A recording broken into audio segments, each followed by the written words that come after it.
Good morning friends. Good morning friends, मैं सिद्धार्थ सिद्ध GS YouTube channel में आप सभी का स्वागत करता हूं।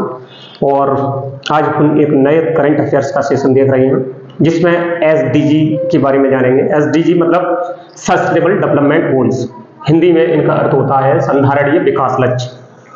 ठीक है, तो इनके बारे में अपन जो है चर्चा करेंगे, जानेंगे कि भाई ये किसके द्वारा निर्धारित किए गए, कौन सी संस्था थी, ठीक है, इनकी पृष्ठभूमि क्या है, और पृष्ठभूमि के साथ ही ये वर्तमान परिप्रेक्ष्य में विभिन्न देशों के द्वारा कितना अचीव कर लिया, और भारत के परिप्रेक्ष्य में भी उनको जानेंगे। ठीक है, तो भाई भारत ने इन सस्टेनेबल डेवलपमेंट में कितना कुछ आगे बढ़ गया, इसके बारे में भी चर्चा करेंगे। ठीक है, तो सबसे पहले इसकी पृष्ठभूमि, सबसे पहले ये जानते हैं कि भाई सस्टेनेबल डेवलपमेंट गोल्स होते क्या हैं। सस्टेनेबल है ना, सस्टेनेबल मतलब जैसा कि इसका अर्थ है सस्टेन, सस्टेन है ना, सस्टेन मतलब चलता रहे, है ना, सतत विकास लक्ष्य। ठीक है, क्या सतत विकास, सस्टेनेबल मतलब सतत विकास लक्ष्य, चलती रहती है।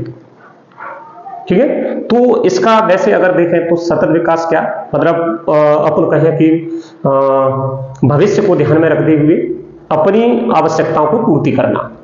ठीक है, मतलब कोई भी प्राकृतिक संसाधन है उनको मिसयूज न करना, और भविष्य की पीढ़ियों को ध्यान में रखते हुए उसका यूज करना। ठीक, क्या है, सस्टेन है ना, सस्टेन। ठीक है, तो सस्टेनेबल डेवलपमेंट गोल्स हैं किसके द्वारा निर्धारित किए गए हैं, यूएन के द्वारा ना। तो सबसे पहले इसकी पृष्ठभूमि में जाएं तो पृष्ठभूमि स्टार्ट होती है 1992 से। ठीक है, 1992 में विश्व का सबसे बड़ा जो है पर्यावरण सम्मेलन हुआ, और इसमें विश्व के अधिकतम देशों ने जो है भाग लिया, और ये पर्यावरण लेवल पर है ना, ये विश्व का सबसे पहला सम्मेलन था, इसीलिए याद रखा जाता है। ठीक है, अंतरराष्ट्रीय पृथ्वी सम्मेलन के नाम से हुआ 14 जून 1992। ठीक है, ये ब्राजील के रियो डी जेनेरो में हुआ, इसीलिए इसको रियो सम्मेलन भी के नाम से भी जानते हैं। ठीक है, तो ये पर्यावरण को बचाने के लिए ये सम्मेलन हुआ, और इसकी परिणति ये हुई, मतलब इसका परिणाम ये हुआ कि भाई 1987 है ना, 11 दिसंबर 1987 में एक अंतरराष्ट्रीय संधि हुई क्योटो प्रोटोकॉल के रूप में। ठीक है, और ये क्योटो प्रोटोकॉल मतलब अपन ये कह सकते हैं कि जलवायु परिवर्तन की विरुद्ध लड़ाई में सबसे महत्वपूर्ण अंतरराष्ट्रीय समझौतों में से एक था क्योटो प्रोटोकॉल। ठीक है, मतलब अपन ये कह सकते हैं कि भाई जलवायु परिवर्तन के विरुद्ध लड़ाई में सबसे महत्वपूर्ण अंतरराष्ट्रीय समझौतों में से एक था क्योटो प्रोटोकॉल समझौता। ठीक है, विश्व के कई देशों ने इसमें भाग लिया, और ये कब हुआ, 11 दिसंबर 1997 में इसका जो है अपनाया गया इसको। ठीक है, संयुक्त राष्ट्र जलवायु परिवर्तन फ्रेमवर्क कन्वेंशन, जैसा कि नाम सुना होगा, संयुक्त राष्ट्र जलवायु परिवर्तन फ्रेमवर्क कन्वेंशन मतलब UNFCCC के तीसरे पक्ष, मतलब कॉन्फ्रेंस ऑफ पार्टी का भी नाम सुना होगा, कॉन्फ्रेंस ऑफ पार्टी मतलब COP3 के दौरान इसको जो है अपनाया गया। ठीक है, क्या था इसमें, ग्लोबल वार्मिंग का भी नाम सुना होगा, वैश्विक तापमान का, है ना। तो ग्लोबल वार्मिंग में योगदान देने के लिए ग्रीन हाउस गैसों के उत्सर्जन को कम करना था इसमें। ठीक है, इस मतलब इस सम्मेलन में ना, मतलब क्योटो प्रोटोकॉल में यह निर्धारित किया गया कि ग्लोबल वार्मिंग में योगदान देने वाली ग्रीन हाउस गैसों के उत्सर्जन को कम करना था।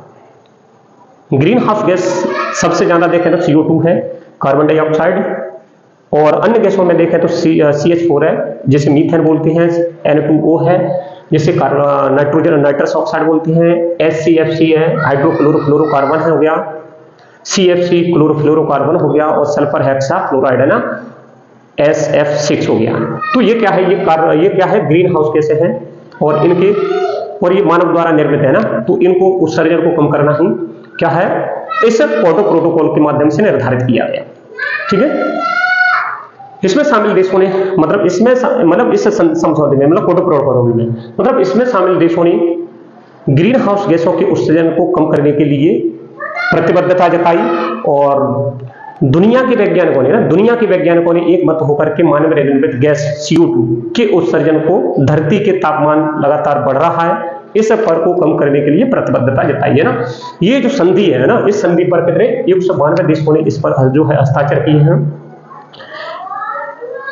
ठीक है, तो अभी इस संधि पर कितने 192 देशों ने जो है हस्ताक्षर कर दिए हैं, और ग्रीन हाउस गैस उत्सर्जन के कम से कम है ना ग्रीन हाउस गैसों के उत्सर्जन के कम से कम 55% का प्रतिनिधित्व करने वाले देशों के अनुसमर्थन के बाद इस संधि को वर्ष 16 फरवरी 2005 को इसको लागू कर दिया गया। ठीक है, यह संधि 37 औद्योगिक देशों और यूरोपियन संघ के लिए विशिष्ट उत्सर्जन कटौती लक्ष्य निर्धारित करने के लिए इसका जो है ये संधि किया गया। तब इस संधि में 37 औद्योगिक देश यूरोपियन संघ के लिए विशिष्ट उत्सर्जन कटौती लक्ष्य निर्धारित किए गए। ठीक है, इसके बाद है ना, मतलब इसके बाद है ना 5 साल बाद, मतलब वर्ष 2002 में ना रियो प्लस 10 हुआ। रियो प्लस 10 कहां पर अपन देखें तो ये जोहान्सबर्ग कहां है, साउथ अफ्रीका में है ना, जिसको एक्चुअली ये जो सम्मेलन हुआ जोहान्सबर्ग में हुआ, इसीलिए इसको जोहान्सबर्ग घोषणा भी कहते हैं ना। और जोहान्सबर्ग घोषणा के माध्यम से वर्ष 2002 में अर्ध समिट के परिणामों की समीक्षा की गई, तो ये कह सकते हैं। ठीक है, 1992 में 1992 में मैंने जैसे कि बताया 1992 में क्या अर्थ समिट हुआ। ठीक है, तो अर्थ समिट के परिणामों की की समीक्षा करने के लिए ना वर्ष 2002 में क्या हुआ, जोहान्सबर्ग घोषणा की गई है ना। फिर अपन कहें फिर से 10 साल बाद है ना, जिसे अपन कहें तो फिर से वही स्तर लेके चलते हैं। 1992 में जो है रियो सम्मेलन हुआ, अर्थ समिट हुई है ना, उसमें 20 जोड़ दिया जाए 2012 बना 2012 में, जिसे फिर से ये रियो में फिर से सम्मेलन हुआ और इसे अपन रियो प्लस 20 बोलेंगे, रियो प्लस 20 है ना। तो इसमें ये कहा गया कि भाई इसमें मतलब इसमें निर्धारित किया गया भाई कि क्योटो प्रोटोकॉल को वर्ष 2020 तक लागू रखा जाए। ठीक है, 2020 के बाद वर्ष 2020 के बाद क्या होगा वो देखेंगे। ठीक है, इसी के साथ इसमें जो है एसडीजी और तथा अधिक व्यापक वैश्विक विकास के एजेंडे की नींव भी रखी गई है ना। ठीक है, वर्ष 2015 में अपन कहें तो पेरिस सम्मेलन हुआ। ठीक है, पेरिस सम्मेलन में 2 चीजें, मतलब अपन कह सकते हैं अधिकतम चीजों में 2 अगर इंपोर्टेंट है पेरिस सम्मेलन में ना, तो वर्ष 2015 में पेरिस सम्मेलन हुआ और पेरिस सम्मेलन में यह निर्धारित किया गया कि एक तो वैश्विक तापमान है वो कम किया जाए, मतलब विश्व का जो टेम्परेचर है ना, तापमान है वो कम होना चाहिए।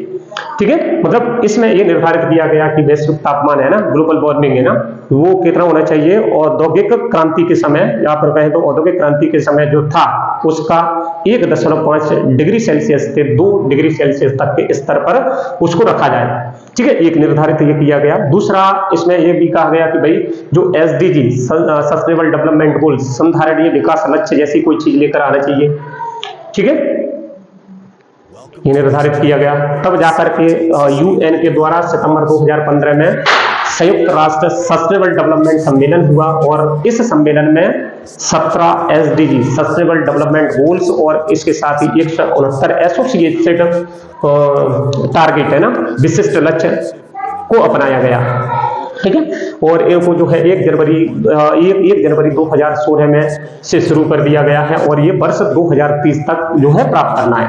ठीक है, इस प्रकार अपन कह सकते हैं कि भाई जो सस्टेनेबल डेवलपमेंट गोल है किसके द्वारा निर्धारित किए गए हैं, यूएन के द्वारा निर्धारित किए गए हैं, जो कि वर्ष 2030 तक जो है अचीव करनी है। ठीक है, इसके साथ ही ना, इसके साथ ही अगर अपन देखें तो वर्ष 2000 में है ना जनरल असेंबली, मतलब संयुक्त राष्ट्र की जनरल असेंबली का एक सम्मेलन होता है। संयुक्त राष्ट्र की जनरल असेंबली मतलब यूएनजीए। ठीक है, संयुक्त राष्ट्र के बारे में तो जैसा कि आपने सुना ही होगा 24 अक्टूबर 1945 को से पहले जो था वो संयुक्त राष्ट्र था। यहाँ पर ये संयुक्त राष्ट्र संघ हो जाता है ना, तो संयुक्त राष्ट्र संघ है ना, तो संयुक्त राष्ट्र संघ जैसे 24 अक्टूबर 1945 को ये बना। ठीक है, और इसमें एक्चुअली अपन कहें तो 15 सदस्य होते हैं, जिसमें 5 सदस्य स्थायी हो गए और 10 सदस्य अस्थायी हो गए। ठीक है, और ये वैश्विक शांति स्थापित करने के लिए ना, विश्व में समझौता संधि और शांति स्थापित करने के लिए एक ऐसी संस्था की जरूरत 1945 में महसूस की गई, तो उसके लिए बनी थी।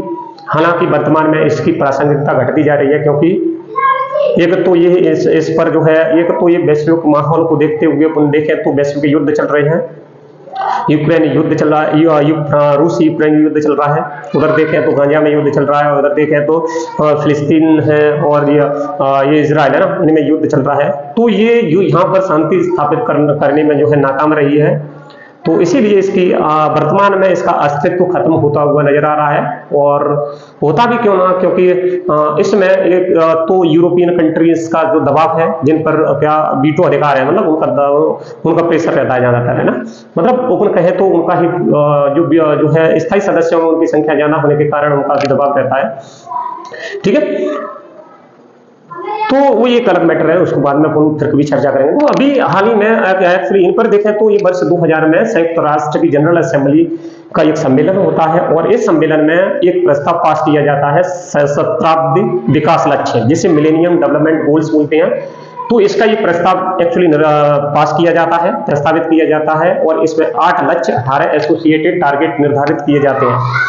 ठीक है, जैसे कैसे, जैसे मैं कहूँ तो अगर भुखमरी और गरीबी, प्राथमिक शिक्षा, और लिंग समानता तथा महिला शिशु मृत्यु दर, और मातृत्व स्वास्थ्य, HIV एड्स मलेरिया तथा अन्य बीमारियों से छुटकारा पाना, पर्यावरण तथा वैश्विक विकास, जैसे 8 लक्ष्यों को जो है इसके माध्यम से जो है अपनाया गया ना।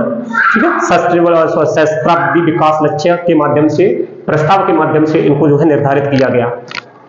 ठीक है, और इसमें अपन कहें तो ये भी कितना था, 15 साल के लिए था। मतलब उन कहें कि भाई 1990 के स्तर के आधार पर इन लक्ष्यों को निर्धारित करने के लिए वर्ष 2015 में इनको जो है अचीव करना था।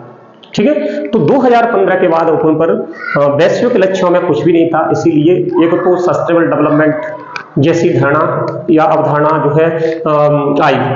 ठीक है, इसको निर्धारित वही करेगा, संयुक्त राष्ट्र ही करेगा, है ना। संयुक्त राष्ट्र ने ही वो जो है 8 लक्ष्य निर्धारित किए गए हैं ना, सहस्त्राब्दी विकास लक्ष्य के नाम से, ना, मिलेनियम डेवलपमेंट गोल के नाम से।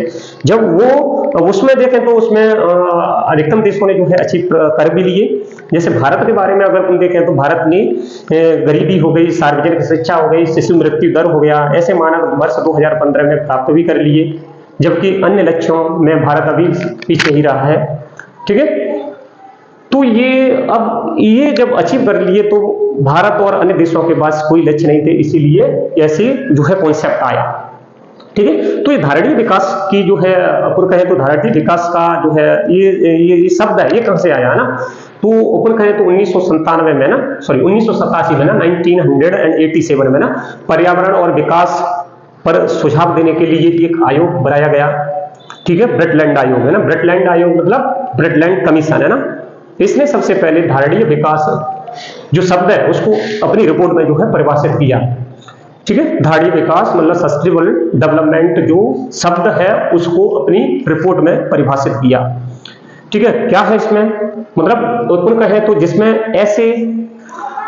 इसे ऐसे विकास, मतलब इसमें इसे एक ऐसा विकास बताया गया जो भविष्य की पीढ़ियों की आवश्यकताओं से समझौता किए बिना वर्तमान की आवश्यकताओं की पूर्ति करता हो।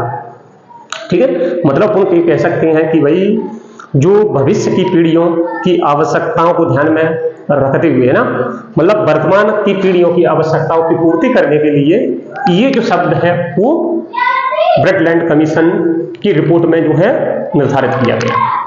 ठीक है, तो ये किसने, अब जो सस्टेनेबल डेवलपमेंट गोल है किसके द्वारा निर्धारित किए गए, भविष्य में अंतरराष्ट्रीय विकास से संबंधित लक्ष्यों का सेट है जो कि UN के द्वारा निर्धारित किए गए हैं। ठीक है, ये वैश्विक लक्ष्यों के समान ही इनको प्रसारित किया करना ही UN का एक काम है। ठीक है, इन लक्ष्यों में अपन चर्चा करते हैं कि भाई ये लक्ष्य कौन कौन से है ना।